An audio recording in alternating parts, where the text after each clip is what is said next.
დაახლოებით 10 წუთის წინ ფილარმონიასთან თბილისელებმა და უფლებადამცველებმა ასევე ჟურნალისტებმა შეკრება დაიწყეს. როგორც უფლებადამცველები აცხადებენ, მათი მთავარი მოთხოვნა არის, რომ დიმიტრი შაშკინი, ასევე ხათუნა კალმახელიძე და ბაჩუ ახალაია მათი პასუხისმგებლობაში დაყენების საკითხი უნდა მოხდეს, ასევე პრეზიდენტის პასუხისმგებლობის საკითხიც უნდა დადგეს.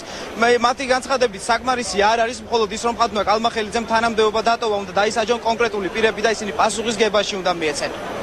მიხეილ სააკაშვილს თუ რაიმე სინდისი შერჩენია, დღესვე უნდა გადადგეს თანამდებობიდან. წინააღმდეგ შემთხვევაში კადაფის ბედი მარას არ აცდება.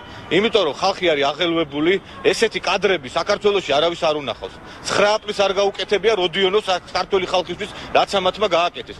აქედან გამომდინარე, მარტო ხათუნა კალმახელიძის გადადგომით ამ საქმეს ვერაფერი არ ეშველება. სისხლის სამართლებრივი პასუხისმგებლობაში მიცემას ვითხოვთ ჩვენ ახალაიას, შაშკინის და თვითონ კალმახელიძის და აგრეთვე სააკაშვილის გადადგომასაც ვითხოვთ, ვინაიდან ამ კაცმა შექმნა ეს სისტემა დღეს.